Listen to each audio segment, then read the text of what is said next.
Okay.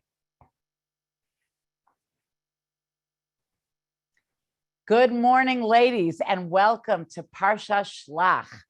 We're going to give some approaches to the Chet HaMeraglim, that big, juicy topic that has caused us problems since it happened, and hopefully some life learning solutions and life learning lessons, rather, and life-changing ideas. And let's get into it to understand more deeply what really occurred there in the Midbar.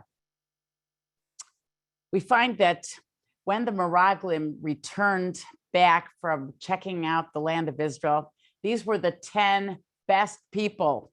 These were not just plain folk. Each one was verified by Hashem before he went to check out Eretz Yisrael, all 10 of them. And it said tzaddik by each one of them. There were 12 of them, but I'm talking about the 10 that failed the mission. They were each verified as a tzaddik, and yet they succumbed to such a low degree. Question is, and then what happened is at this night when they told their report, they said it's Eretz Ocheles Yoshveha. It's a land that eats its inhabitants. When they came there were funerals going on, and the dead was being buried, and they saw giants, and they saw all these things, and they said, "Lo nuchal, we cannot overcome our enemies. Lo nuchal lalo sel am ki chazaku mimenu. They're too difficult for us." And the whole nation that night lifted their voices and cried. And Hashem tells Moshe Rabbeinu, "Atem b'chisem b'chiyah shel chinam." You cried for nothing on that night. Lefichach ekba lechem b'chiyah ledoros. Therefore, I'm going to establish you're going to be crying for generations on the night of Tisha B'Av. It left such an impact that we're stuck, and we have to continue every sin. We have to remember the sin of the spies, and we're not going to have Beis Hamikdash and Mashiach until we overcome this particular sin. How could such a nation, after witnessing miracles, have succumbed to such a lowliness?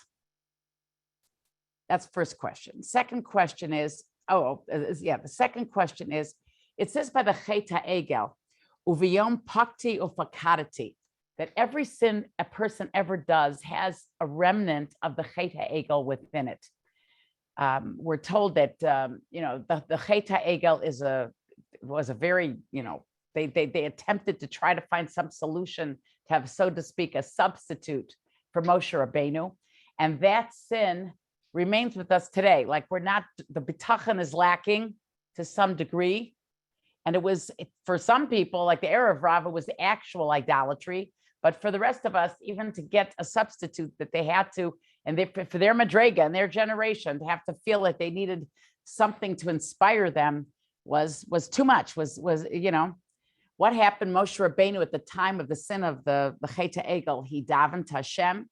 He evoked the 13 attributes of mercy that we know, that we say at the end of Ne'ilah, that we beseech Hashem so many times, begging him to forgive us, and the merit of the very prayer that Moshe Rabbeinu said.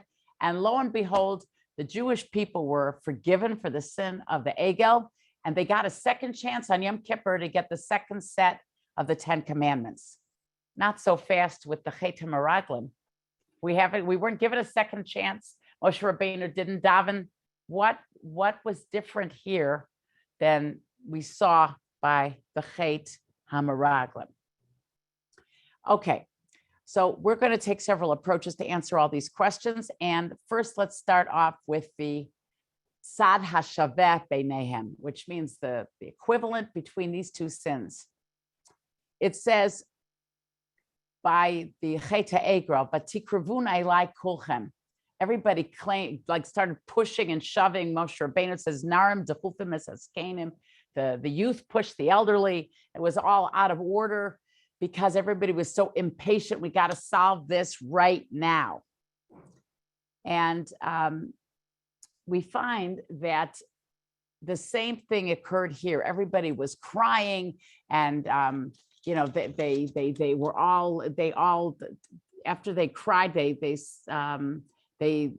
Lu Masnu Be'eretz Mitzrayim, if we would have perished in the land of Egypt.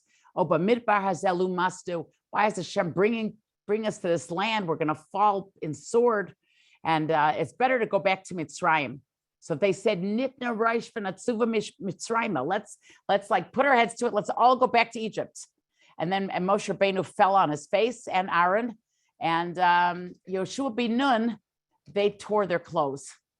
And they said, and they answered, the land we're going to is good. Tova haaretz ma'od ma'od. If Hashem wants us, he's going to bring us to this land. And it's avas halav udvash. Don't rebel against Hashem. But then everybody said that they wanted to stone these people with stones. And then Hashem came, and there was a punishment that occurred in the whole thing. In both cases, what Rav Nassim Bachvogel Zatzal, the Mashgiach from Lakewood, tells us, it says they were both lacking patience. We find in Parshas Baloscha, it says, Moshe anav mikol ha'adam. Moshe was the most humblest of men. And the way he, and humble, according to Rashi, wasn't anav. Rashi says, savlan. That's a new dimension added to the attribute of being a humble person, is to be a patient person. You can't be humble if you're not patient. We sometimes look at them as two different things, and indeed they do branch off, but you cannot, there's one thing that's for sure, you cannot be humble without being patient. It says by Moshe Rabbeinu, kasher yisaha uman esayonek, just like omen, rather, esayonek, just like a mother or an adopted mother would hold a nursing baby. That's how Moshe Rabbeinu held Klal Yisrael. That he would have the patience for all the nudniks and anybody that would come to him. That's the patience of Moshe Rabbeinu. A leader has to be able to be patient with people. That with the few little things we hear about Moshe Rabbeinu was Vayar b'sivlo sam, says Rav Simcha Zisel from Kelm. That was the first time he comes on the scene, is that he sees, he's feeling for them. He has empathy for them. The few details. He kept each person, no matter what it was, it could have been a crazy thing that they were craving or yearning or whatever. He had the patience for each person. We find, I'm just now in the middle of reading the biography now of Yaakov Edelstein, Zecher Tzadik Livracha. His patience was legendary. Rebbetzin said about him that, first of all, every time somebody would make a speech or do something for Klal Yisrael, Rav Yaakov would call them up on the phone and thank them. But he did more. Like one Rebbetzin once said that when a Rosh Yeshiva spoke, when the Rebbetzin would answer the phone, he would say, "Good evening, Rebbetzin. How are you?" And he would say a few words to her before he would speak to her husband. He said other Rosh Yeshiva would never stop to think about the Rebbetzin. They would all call immediately. Let's get to the point, cut to the chase. Let's speak to the Rosh Yeshiva. He would ask how the Rebbetzin is doing. The Stipler, Zichron Livracha, used to say that Rebbetzin Kanievsky was like the greatest in savlanas in our generation, in patience. The nudniks that came to her house, people threw water at her. People did all kinds of things. She had this woman from Beit Shemesh, used to come to her every week, and she would make her breakfast, and the woman smelled terribly. She'd make her take a shower and change her and give her a change of clothing. And this woman would actually be tired. She would ask to sleep in the Rebbetzins' bed. And then she would often take her to a chasana that she had to go to. It would happen on a Wednesday night. Rav Chaim would end up sitting with the driver, and she would sit in the back with this lady from Beit Shemesh who sounds like was missing a few marbles. Why did she take her to the wedding? She took her to the wedding because she said maybe people will meet her, and a shadchan will be there, and they may read her a shidduch. So they, that was her thing, that she was thinking that, maybe she'll find a shidduch at the chasana. Now, most people would never think this woman is capable of finding a shidduch, but she had love for every Jew. It didn't matter. Just like Hashem has love for every Jew, she had love and patience for every Jew. So, that's the greatness of a great person. Anav really means a person wants to get to become an Anav. It's not just I'm a nothing, but how am I compared to others? Can I tolerate other people? If you can't tolerate other people, you think you're greater. You think you're better than other people. You don't have patience for any person. How do you know you're greater? There's many ways Rav Nassim Bachvogel mentions. So I put this in the wrong place in my share, so I'm just going to turn to it for a minute. Where is it?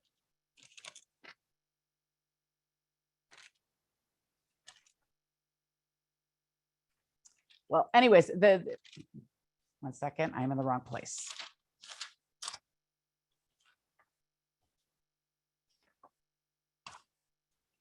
Please be patient. I turned to the wrong page, believe it or not. Okay, here I am.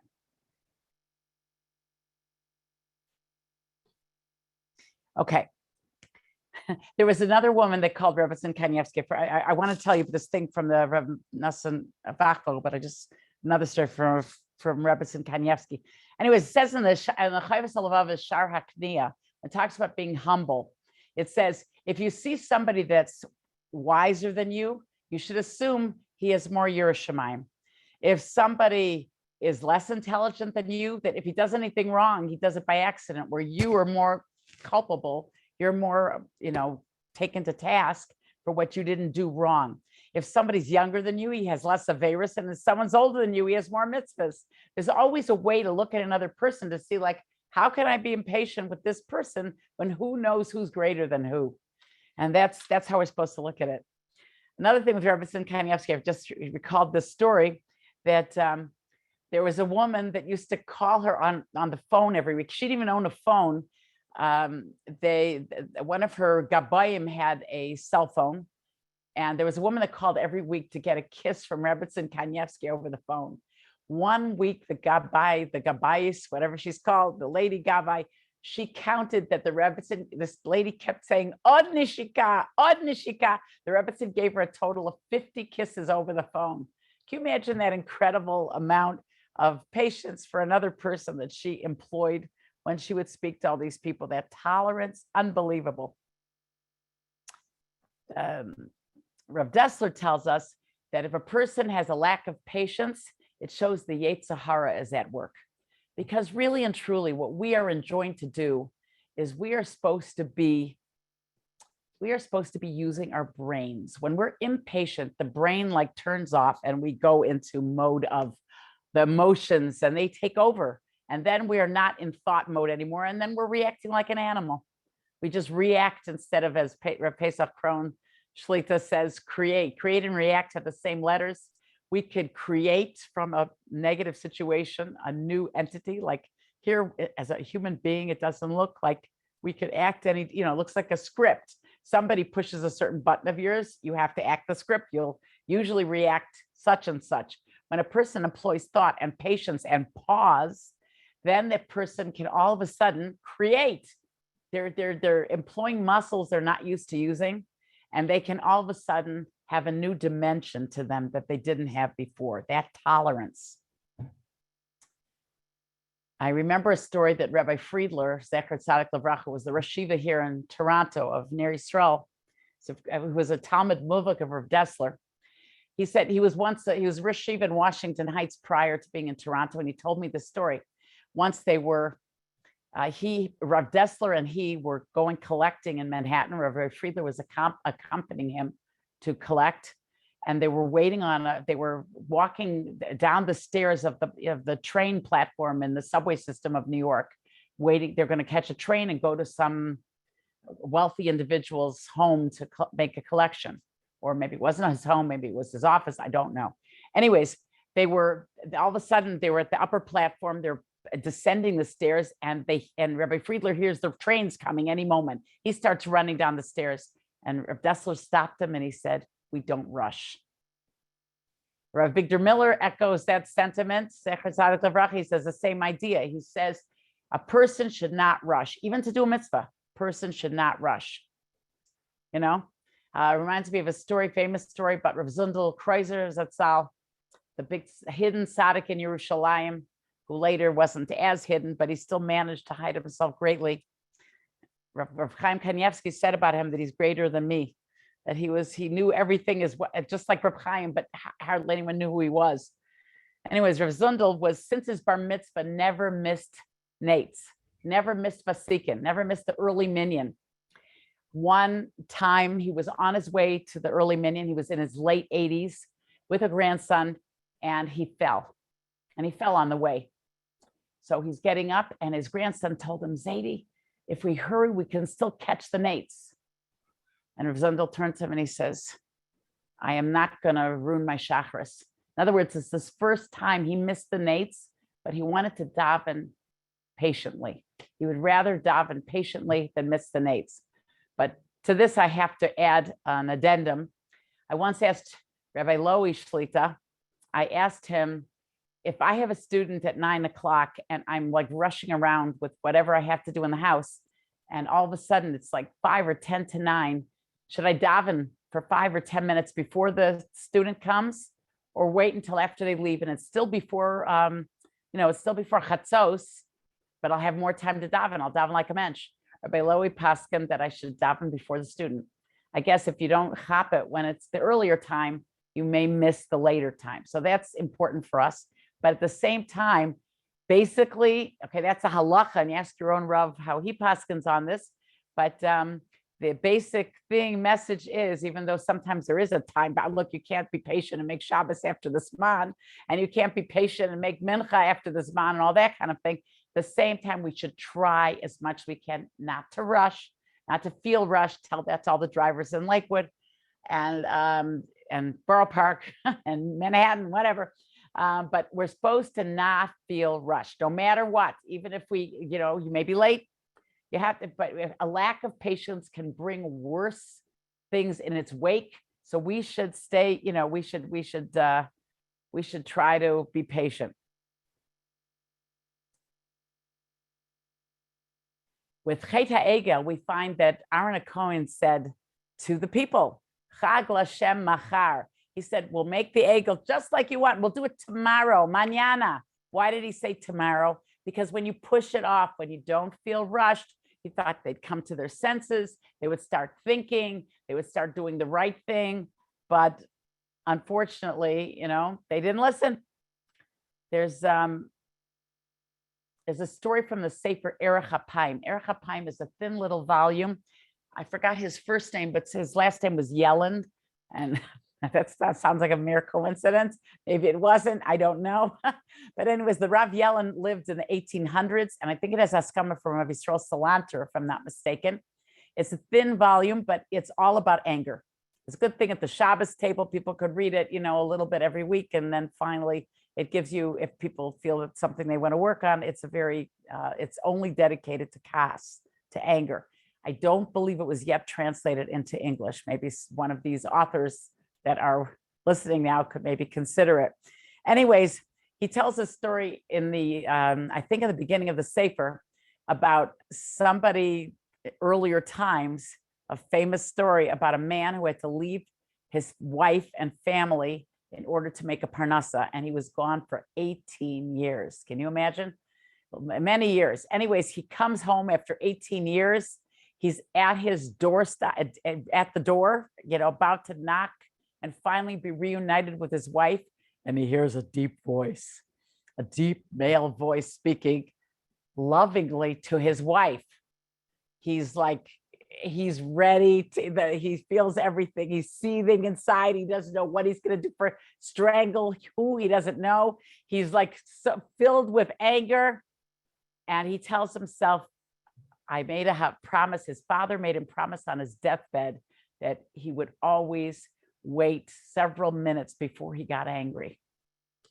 So he waited and he knocked on the door and he was patient. And guess what? That male voice was the son that he never knew, that was his wife was expecting when he left 18 years prior.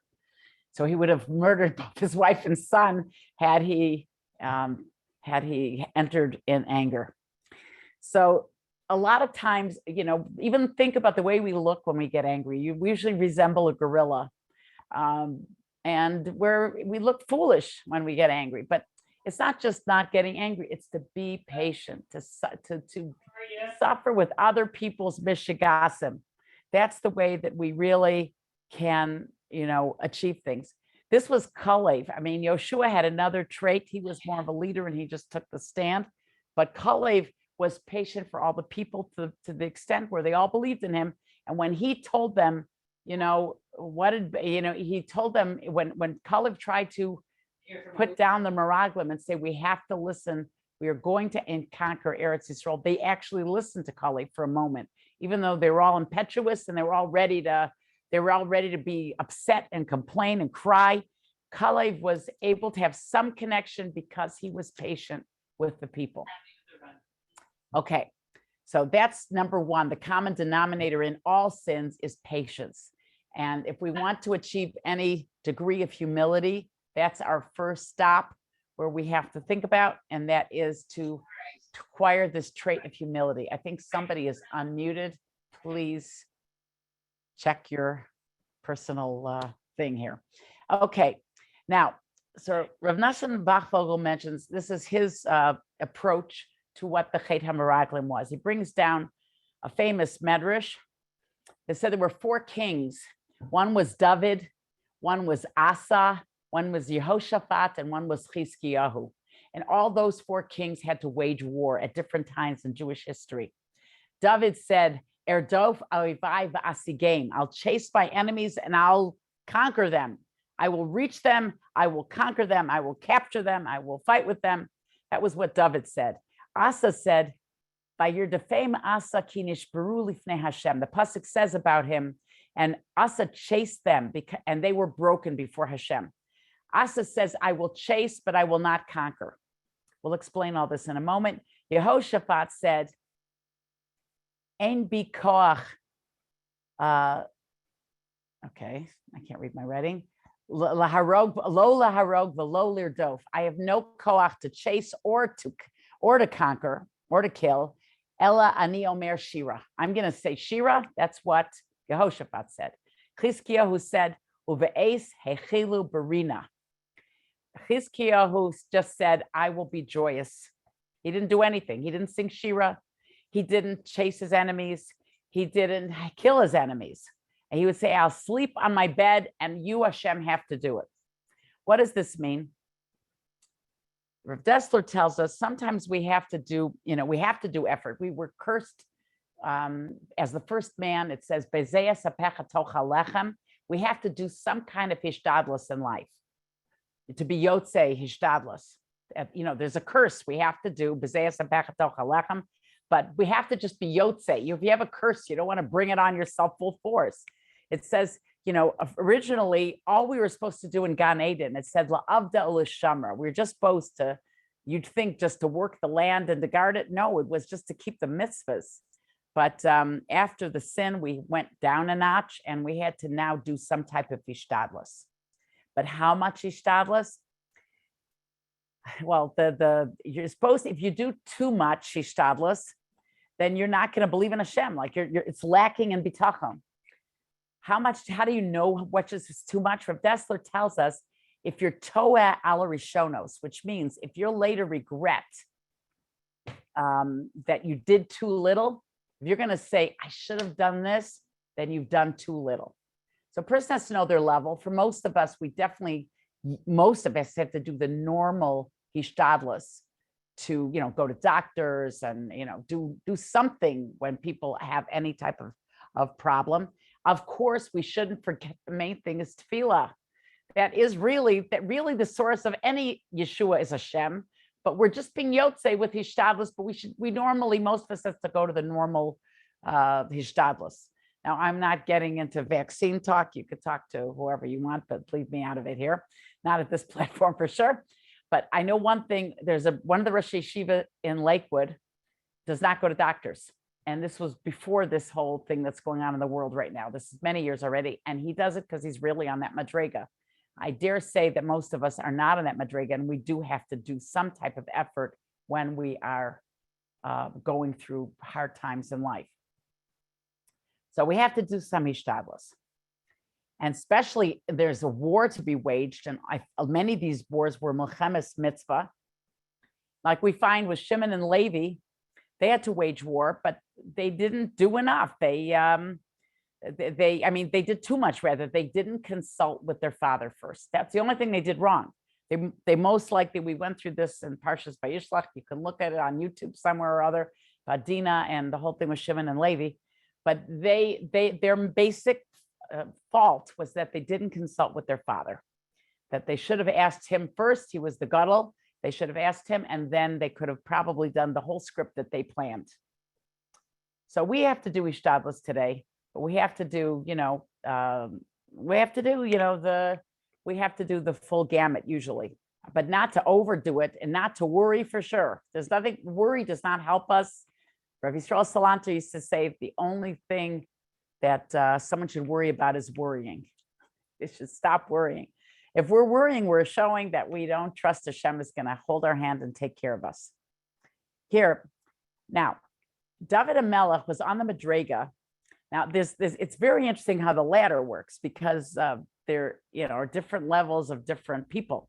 David HaMelech could do the entire gamut. He could chase his enemies and kill them. Usually picture a war with the screaming and yelling, especially in the olden days. Today, I don't know. They could be just bombs don't go off that frequently, but they leave an impression, definitely, and all the destruction. But in the olden days, you have the horses with their loud noises and let's say cannons. I don't know if you ever heard a cannon go off. You go to some museum, like a fort. I've been to it, and they're really deafening, the sounds of a cannon. Anyways, all the they'd make all these noises and everything was really, really frightful. And usually when you're killing enemies, you can't think about Hashem simultaneously. It's like, I know he told me to do this, so I'm just going to do it now. But David HaMelech was totally thinking about Hashem the entire time. That's a very high madrega bitachon. He could go through the whole war that was to be waged and yet not lose his bitachon for a second. Most people there is dread and fear, people on a battlefield, the whole thing. Asa says, I can't go there and actually, plunge a sword into somebody and feel fear. I can chase them, and you, Hashem, will have to do the rest. Yehoshaphat said that I can't. He said he's going to sing Shira. That's his ishtadlus. And Chizkiyahu says he can only sleep on his bed, but he's still now. What's his ishtadlus? His ishtadlus is, you saw how high of a madrega he's on. His ishtadlus is that he can't chase. He realizes he can't, he davens to Hashem, and he's going to sleep on his bed. I'm sure he's going to think thoughts of, I hope they do well, or whatever it is. That's his ishtadlus. Now, if you think about it, it's much more complex, this subject, because let's say Yosef, he went to the Sar Hamashkim and he told him, remember me to Paro, right? And that was terrible. Yosef lacked bitachon. So he looks like he's not even he's on the madrega of Chizkiyahu, and not like David HaMelech, but I'm sure Yosef is much greater. So there's madregas where you have to do almost nothing, and then it goes down, then it goes into madregas. You do something and you're still feeling something, and then, but our madrega today is way lower than all these great people. There's a famous story about Rav Yosef Chaim Sonnenfeld, who was the Rav of Yerushalayim in the 1920s. Big tzaddik, Gadol Hador, Talmud of Rav Yeshua Leib Diskin. So in between the two world wars, of course, whenever the diaspora is in financial straits, Israel suffers much more because they depend largely on the diaspora for their parnasa.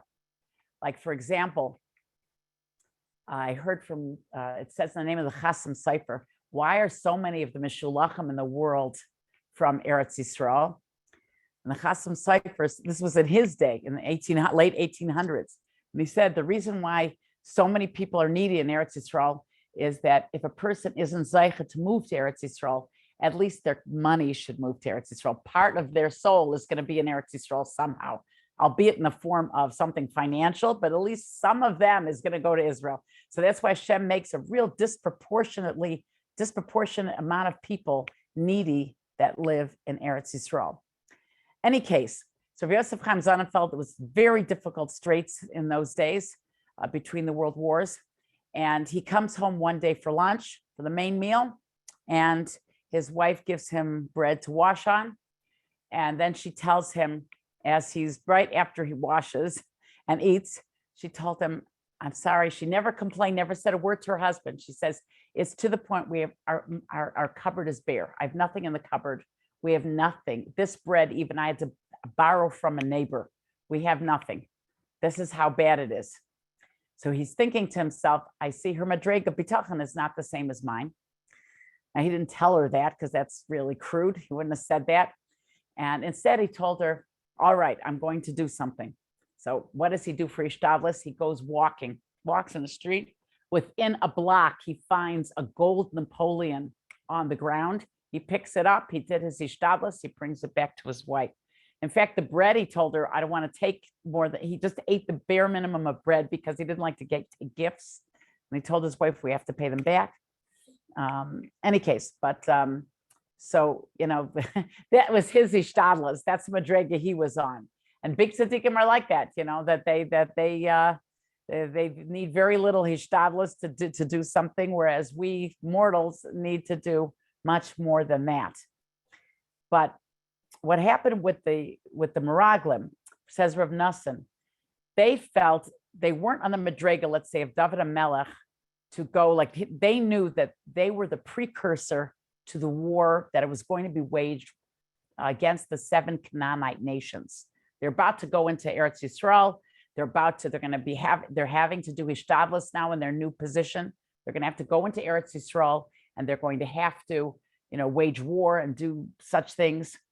So they realized that they felt that they have not been doing Ishtadlis for 40 years. They've not been doing anything for 40 years. So they felt this seems like too much. This is how he interprets it. When they said they're burying their dead and everybody's dying and they're giants, they said, yes, we're supposed to go, but right now is not the time. Not that they denied totally that, that they couldn't go. They said it's not the right time now. They're waiting for the enemy to be less. Whereas Yoshua and Kalev are saying that Hashem gave us the promise of the land. And if he promised us this land, we just have to do it. We're not here even to spy out. I know we went in as spies. It was Moshe Rabbeinu's idea. Shlach lecha anashim, or the people told him to do this. Women, they say, the Klei Akar, if you look at the Klei Akar in this week's Parsha, the Klei Akar says women would have not even wanted Meraglim. The women loved Eretz Yisrael more than the men. The women have more of a love for Eretz Yisrael than men do by nature, and they would have not even needed Meraglim. It was just the way to do it. So they did, their Hishtadlis was to send, and they were just supposed to be told, which way should we go, kind of. It wasn't like, is it worthwhile to do it or not? Like that wasn't supposed to be the question. The question was, how do we do it? Not, should we do it? They interpreted that it's not the right time now, and that was not in the lexicon. Moshe Rabbeinu was here with us. At that point, they thought he was going to lead them. What's the question? We're going. There's no question. The question is there maybe a way you perceive to approach it? Like that, but they were not on that madrega. They felt that they couldn't, they just felt that, not now. But this teaches a big test, says Rav Nassan. This is his approach. He says, when you are put into a situation, instead of moaning and groaning and saying, "Ay vey, why me? And how did I get into this?" We should say, you are now in this situation. Just do it. You have to handle it. This is your test, your mission. People, all these new Bali Tshuva come and say, "What is my mission? What am I here in the world for?" Don't worry, Hashem will give you a mission. You'll find out, and we all have tests, constant tests. Your mission is to pass this minute.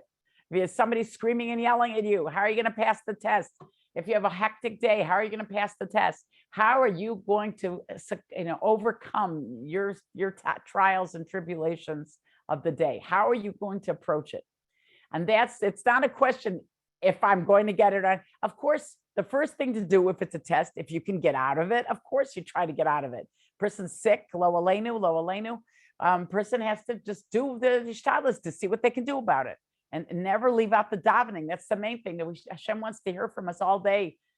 Whether it's something as mediocre as a parking place or anything else, we have to be talking to Hashem all the time about what we're going through. But we have to overcome. That's our mission. And it was not a question of can you or can't you. It's a question of how are you going to do it. And if Moshe Rabbeinu sent them and it's only to spy out the land, and we're going to be going there very soon, what they want to do, you have to do it. And that's it. And they were lacking bitachon. My son told me in the name of Rav Moshe Zatzal that Rav Moshe says that their problem was in Eretz Yisrael, they never had to employ bitachon. It was right there. You walked outside for the mun.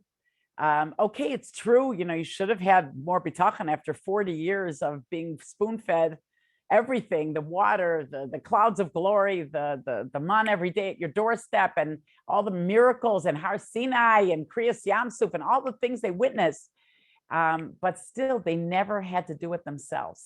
And in fact, they were going to go on a very different level once they entered Eretz Yisrael. They were going to have to work the land. They're going to have to fight battles. They never had to do any of those things. It was all miraculous. Everything was miraculous, So that was already a whole thing, and that's why they failed.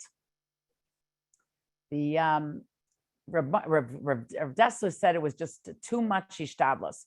See, Rav Dessler is just saying that that they didn't realize that what their mission was. They were thinking it's whether yes or no, and it really was how. And they should have thought that Moshe Rabbeinu, of course, they should have, and they also what they all did wrong is they should have talked to Moshe privately, and Moshe would have encouraged them. And instead, they told the whole nation about their plight, and everybody believed them.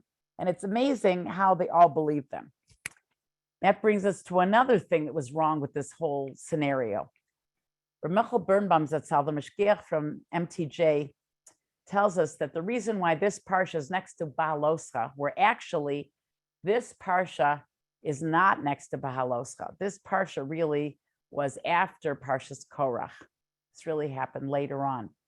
Why is it put here? Because the last episode that occurs in Parshas Bahaloscha is the episode of Miriam speaking about her brother, who she loved dearly. And the only thing she was asking was, why is he separating from his wife?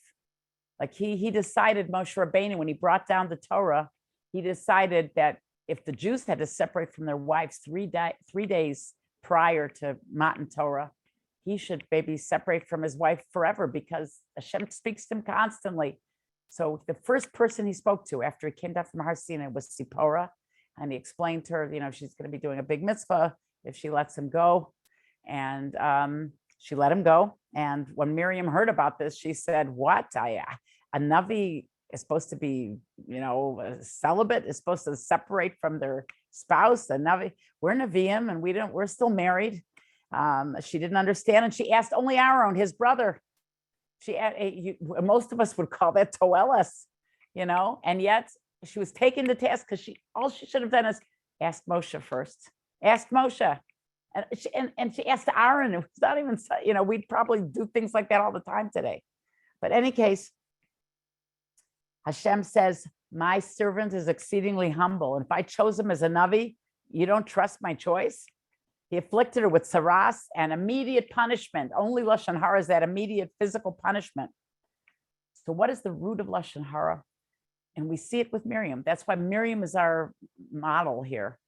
It's a failure to put them in their proper place. She put him a notch down. She applied Moshe like she applied any other prophet. She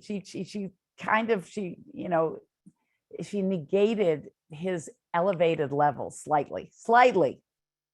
That's the same thing as the Meraglim. They were told to spy out, and they said it was a beautiful country, big fruit and all these things, but but it's Eretz Ocheles Yoshveh.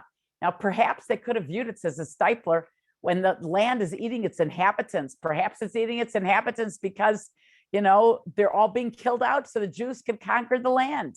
And they were giants to show that, look at how big the miracle is going to be, that they're going to conquer the land. But they turned everything in the negative. Their emotions got the better of them. And they twisted it with a negative spin. They focused on the negative. They minimized the value of Eretz Yisrael. They could have seen those signs, but there's the Gemara in Ksubas Kuf Yud Beis, which says Rav Imi and Rav Asi would sit in the shade in Eretz Yisrael, so they would never complain about Eretz Yisrael. They were careful to try to only have positive experiences there, so they'd never Chalila accidentally complain about Eretz Yisrael. That's why the Ramban tells us, Miriam. He said it's a mitzvah saseh like Shabbos, according to the Ramban. He said if Lashon Hara is like murder, how can it not be a mitzvah saseh? He said it has to be a mitzvah saseh to remember what Hashem did to Miriam, And it's all for negativity, that we're supposed to have a positive spin on life and not a negative one. There's a story about Rav Isaac Sher, Zecher Tzadik Livracha. One time, when he was an elderly man, he was walking with someone in the street. He was the Rosh Yeshiva of Slobodka in Eretz Yisrael, I believe. Or was it Hebron? It was a branch of Slobodka. I think it was Slobodka itself, yes. Anyway, so he was walking in the street, elderly Rosh Yeshiva. He was the Rebbe of Rav Shalom Shvadron, by the way. In any case, he walking in the street, and some young woman with a shaitel was rushing, and she almost knocked him over. She was rushing so fast, I think, to a bus. And like everyone was looking at her. How could you run like that? Even if she didn't know it was a Rosh Yeshiva, like to walk like that, to brush by somebody and cause such harm. So like his Talmidim said, Rebbe, like, how could she have done such a thing? And he said to them, he said, probably she was the wife of a younger man, of an avrech, of a person learning. And she has to catch this bus or she'll be late for school that day, and they may cut her and pay her. She may lose her job. And he says, a woman who works so hard all day to keep a household, to support her husband in learning, and she's rushing because she's just thinking about, her husband shouldn't lose out in any way, and the family shouldn't lose out in any way. And she happens to knock over an old man.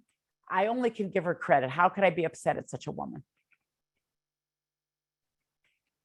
There's plenty of other people that, in negative spin, to always see the positive. That's very important for us. And I'm going to qualify this at the end because, it sounds like you have to be in la la land sometimes. If somebody does something wrong, sometimes we have to see it a certain way, but we'll get into that a little bit later. In any case, by nature, we tend to try to put people down a notch. That's why it says, Hi kavod chavercha kamora rabach. Your friend should be like your Rebbe. Your Rebbe should be like Mora Shamayim. Your Talmud, your student, should be like honoring your friend. Everybody that's a notch down should be on the equal. Everybody on the equal should be a notch up. In that Mishnah, Perek Beis of Avos. So why do we have to do that? So I forgot who says this. I think it's Tiferes Yisrael. He says the reason why it has to be that putting everybody a notch up, even though it's not the real place that they're in, is because human nature usually tends to belittle others. We tend, says Rav Yisrael Salanter, we mentioned, I think this last year, if I'm not mistaken, by nature, we always tend to see the negative in other people's midos, but the positive, what they have over us in physical. Like I remember once I had a very wealthy woman I lived in an apartment at that time, and I still live in one right now, but I lived way back when I was in Kailo years, I was in an apartment. And I remember a very wealthy person came to my house and she noticed one picture I had on the wall that she was admiring, which was interesting, I'm sure the picture was nothing compared to any picture she had in her house. But it's interesting that we always notice what someone else possesses that we don't possess. But when it comes to me, this by nature, we usually like, I'm better than them at this. I'm better than them at that. We don't tend, it takes extra moment of thought, what can I learn from this person? Like that takes extra work. So we have to put everybody up a notch. So hopefully we'll put them in the right place when we think of them. It's Rav Shimshon Pinkus Zatzal tells us an amazing thing. He says, when David HaMelech came to conquer it, the final conquering places of Eretz Yisrael. Now, why did David have to conquer Eretz Yisrael at all? Why didn't Yeshua finish the job? And the answer is that Yitzchak Avinu made a pact with Elimelech, and I don't know, Avimelech Melech Gerar. He and Avimelech made a pact together with some springs of water that for 4 generations, they would never harm each other's offspring, right? For 4 generations, they made a pact. And one of his descendants were the Jebusites, otherwise known as the Yevusim, which were one of the Canaanite nations. And for 4 generations, they weren't allowed to harm the Yevusim. And the Yevusim basically owned the territory of Yerushalayim and several other places in Eretz Yisrael. At the time of David HaMelech, there was still one person left from those 4 generations, an elderly man. And so they couldn't harm them. They couldn't conquer Eretz Yisrael for those generations. Now, so at each city, there were 2 statues of every city in Eretz Yisrael that the Jebusites or the Yevusim owned. And the statues were, one was depicting a blind man, like I guess they had like a blindfold over his eyes, which is the way they used to do it in ancient times. And one was a lame person, I guess he was walking with a stick. And those were the two people that were depicted at the entrance of each city, Jebusite city. And they were called the Ivrim and the Pischim. And it says in the Pasuk, Pischim va'Ivrim sonei nefesh David. David hated those statues of the Pischim and the Ivrim, of the Piseach, which is a lame person, and the Ivrim, which were the blind people. David HaMelech despised these statues. Why? So Rav Shimshon Pincus says, who were these statues? Who was the blind and who was the lame? The blind person was Yitzhak Avinu, who was blind in his later days. That's why the brachas were given to Yaakov instead of Esav. And Yitzchak and Yaakov was the lame person who was hit in his hip joint by, or the whatever you want to call it, the sciatic nerve by the Malach. And after that, we find that he was limping. So it was to remind the Yidden of their pact. So as they entered the Yevusi cities, don't hurt us. It's still within the 4 generations, and you can't destroy us. Why did David despise these statues? Says Rav Shimshon Pincus, I can only guess. Okay, his guess is good enough for me. He says that, is this who Yitzchak and Yaakov were to us? That guy down the street, the lame one, the one that walks with a cane. And that person, the blind one, those guys? Is that who Yitzchak and Yaakov were, who they are to us? These were malachim. These were people, they said, Rav Dessel brings down, I forgot from where, he brings down, but in his parish on Shemana Esrei, he does the first paragraph, I think it's in Chelik base of Mechtav Me'Eliyahu. He brings down, he says that Ratzu lefanav kisusim, that when we say Elokei Avram, Yitzchak, and Yaakov, why are they called the God of Abraham, Isaac, and Jacob? They made him such a personal God. They would run anything Hashem would demand of them. They ran in front of Hashem like horses would run in front of their master. Like they ran to do whatever Hashem wants. That's what we're ready to do. So this was Avram, Yitzchak, and Yaakov. Can you imagine such holy people are avos that they did such a thing? They ready to run. So he said, Sonei nefesh David. I can't stand these statues. Like that's who they are. They're reduced to being a lame person and a blind person. That's not who they are to me. In any case, we're supposed to look at them a notch up. It says, a person is not allowed to see their Rebbe. Men who go to mikvah are not allowed to see their Rebbe in the mikvah when they go to mikvah. The Rebbe has to be out of the mikvah when they go in, because you can't see a Rebbe as just a human being. Rav Shimshon Pincus explains that's why we don't know where the caver of Moshe Rabbeinu is. Many people give different explanations, but his explanation is that maybe we're going to feel that Moshe Rabbeinu is human. We're not supposed to view him that way. So for that reason, we don't know where his caver is. And he says, Rav Shimshon Pincus, that's the problem with Lashon Hara. That was said by Miriam, that was said about Eretz Yisrael by the Meraglim. The problem with Lashon Hara is, is that you are demeaning somebody, you're negating somebody, you're putting someone down. 3 people are killed by Lashon Hara, we're told: the subject, the person that speaks it, and the person that hears it. Why not just the speaker? Why the medaber? It says suma chashuv kames. A blind person is considered as if he's dead, because he can't really relate to people. He doesn't feel their presence. He can hear a voice. It's not the same. Hearing a voice could be, you don't feel the person. You can see their face. You see something. It's much better to be deaf than blind. Lo aleinu to either, but it's important because you can at least connect with them. If a person speaks Lashon Hara, says Rav Shimshon Pincus, he's as if he's blind. He's missing the other sides of the person. He's missing a whole dimension. If he can only see the lowliness of a person, he's missing who the person really is. The Chavetz Chaim once asked, can you think Lashon Hara? Are you allowed to think Lashon Hara? And he says, what? You'd be totally a fool. You're missing something of the person. It says in Zechariah, Ishas re'eu al techshavu bilvavchem. In Zechariah, we're told you're not allowed to think in your heart something negative about another person. because you're diminishing, you're demeaning. The story I remember years ago from Rav Hanoch Teller, that he once said that there was a man who wanted to be in yeshiva for Yom Naraim, but for whatever reason, he was newlywed. He had to go to his wife's parents.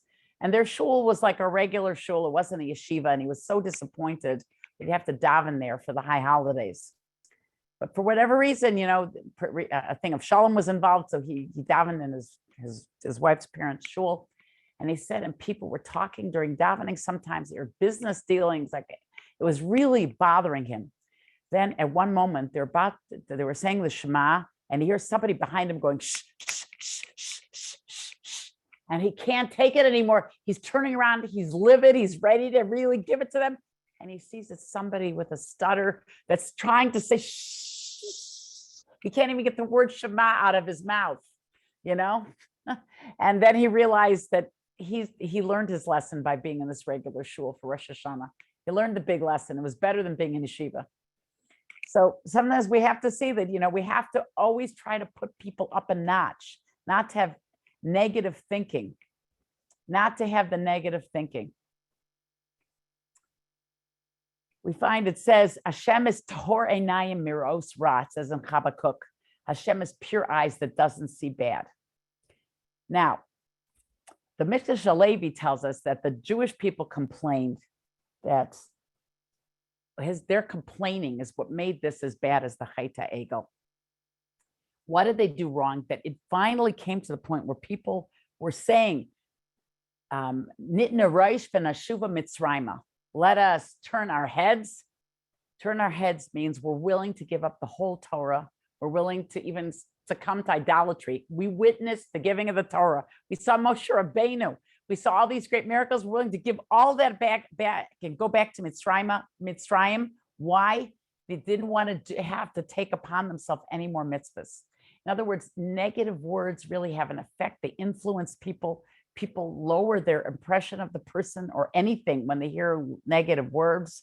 They say like by leitzanas, by mocking somebody, it's like magen mashuach b'shemen. It's like a sword, a shield rather, but it's rubbed with oil, so it repels. I mean, the oil doesn't help the shield very much. It's like you're totally negating what the other person said. You put it down, and there's no impression left anymore. It's like nothing anymore.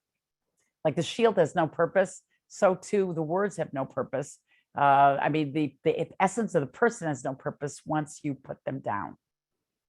They wanted to completely leave the Torah once this happens, and here that's why it's worse than even Chet HaEgel, because they never said such things by Chet HaEgel. They wanted just to have a substitute. Here they're ready to leave the whole Torah totally. That's what the strength of Lashon Hara, the strength of negativity, the strength of impatience, the strength of lack of trust. These are very important principles for us to remember during the summer months when things are more lax. We find that we tend to, a lot of people don't go to shiurim so much, and they're all in their own little enclaves, wherever it is. And there's a lot of talking going on. We have a lot of gatherings with women, people sitting there poolside or wherever they are, beachside. We have to watch our tongues to remember to still appreciate, to look positively on things. The Mikdash Halevi even brings down that Eretz Yisrael is particularly, I just want to give his quote here. He says, like when it says in the Shema, Hishamru lachem, v'sartem v'avadatem Elohim acherim v'shtachavisem lahem, and then we're punished when we go away from Hashem, like they were planning to do. V'chara af Hashem b'chem v'tzar s'shamayim v'lo yeh matar, and it says v'avadatem meheira me'al haaretz. A person will have to leave Eretz Yisrael. They were afraid when they saw that there was all this killing and everything going on in Eretz Yisrael. The Meraglim were afraid. See, Hashem is more medactic with us in Eretz Yisrael. Eretz Yisrael will not tolerate any kind of negativity. We do one thing wrong, we'll have to be kicked out of Israel and suffer even more. We'll be lost. So when they say that people were dying like that, they saw it such a holy land. They were afraid, according to Mikdash Halevi, they were afraid that to go to the land where they could die, they're going to die by living there because it's so demanding. And he said, we should know, person that lives in Eretz Yisrael, for all you Israelis tuned in right now, it says to live in Eretz Yisrael is not only a privilege, it's a mechayev gadol, because it says a person that lives next to the king's palace, he has to act with kavod there and with extra kedusha. And if he won't do that, there's a complaint against him that, like, you're living in such a place, you have to have higher standards. So we find that here, they were afraid that we had to have higher standards. We're never going to be able to keep up to these standards. And that set a whole thing going against the populace, and they all got afraid and they all wanted to go back to Egypt. So that was his spin, slightly different than Rav Nassan's spin on the Hishtadlus aspect.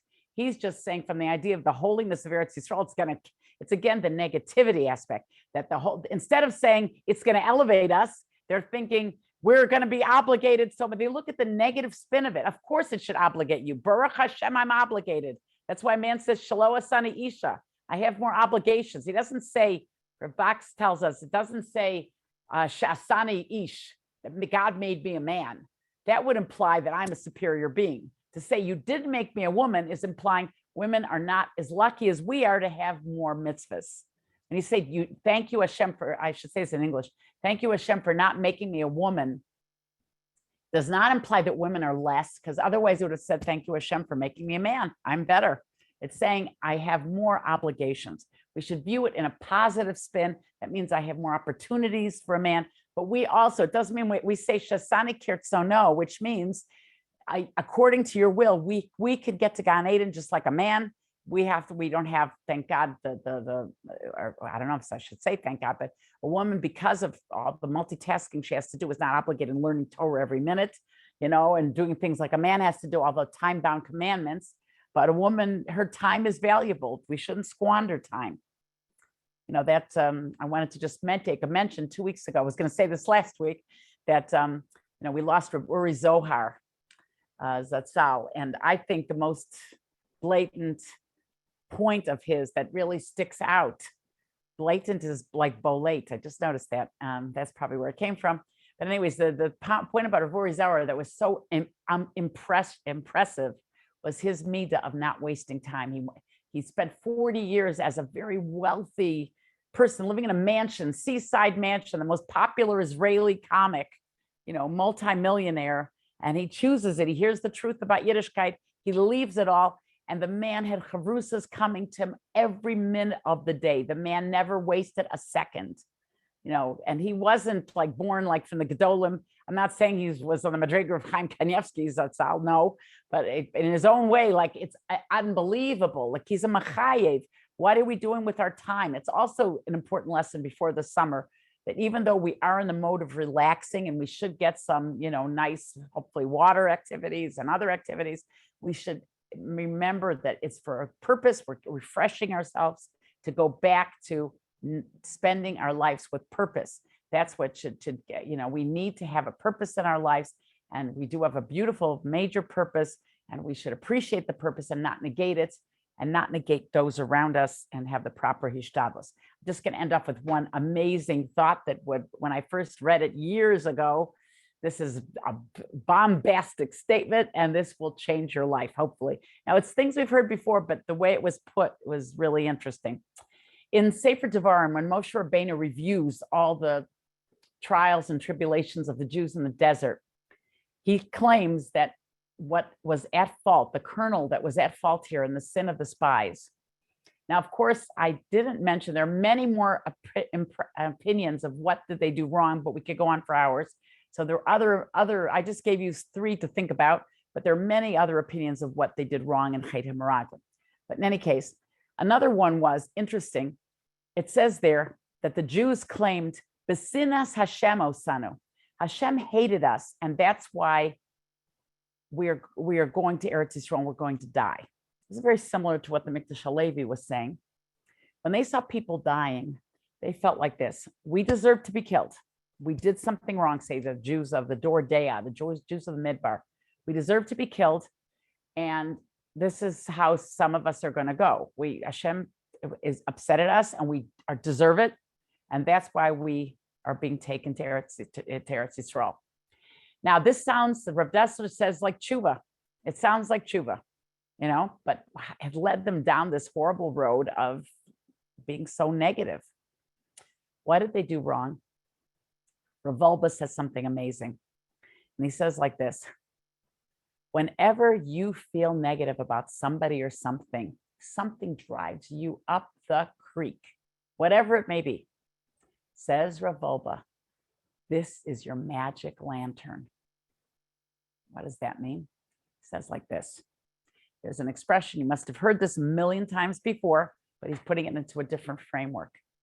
We're told, kol ha-posel b'mumo posel. Whoever invalidates should know that he's really invalidating people that have his trait. That means when I'm intolerant of something in others, that's my magic lantern, says Rav Wolbe. That's what I am lacking. That's what I am doing wrong. If I want to know what my midah is that I have to work on, what is it that bugs me about other people? That's my bad midah. That's the midah that I have to work on the most. Now, I thought of this for a long time, and at that point, because I once heard a speaker get up at a Shever Brachas, and it really got me upset. And he was talking about Hashem as Torah Naim, and they can't see bad. And he said, a tzaddik only sees good in people. I thought that was very simplistic. Like, let's say let's say you see a man steal from you. You see it with your very eyes. How can you say he didn't do anything? What does that mean? How do we understand that tzaddik never sees any bad? I don't believe that. I don't think a tzaddik is such a fool that he doesn't see people doing something wrong. A wrong is a wrong and a right is a right, I think the difference is the invalidation part. Like, let's say a person's a big balas chesed and she goes to somebody's house and the lady's barely putting anything on the table and she barely even acknowledges her presence. Of course, you don't think she's going to notice that she doesn't do what I do? Of course she's going to notice. If you're better at somebody in a certain midah, you'll notice that this person could have done this, they could have done that. The difference is the invalidating, the posel. When they said, Besinas Hashem osanu, Hashem hates us, that means that they felt a slight anger to Hashem. Slight, albeit it probably was tiny whiny. Like, look how many mitzvahs I have to do. Look how hard everything is for me. Keep the whole Torah. It's like every minute of my life, I'm enslaved. I'm indebted. I am indebted. I am enslaved. I owe Hashem everything, but there's some kind of resentment there a little bit. And that's why they saw it in Hashem. Oh, he wants to punish us because we maybe would want to take out something against him. So when you invalidate, so it's not to mean you don't see bad at all. Come on. I mean, an evil is an evil, and we're supposed to condemn evil, but not the person. The person could have had a bad chinuch. The person could be mentally unstable.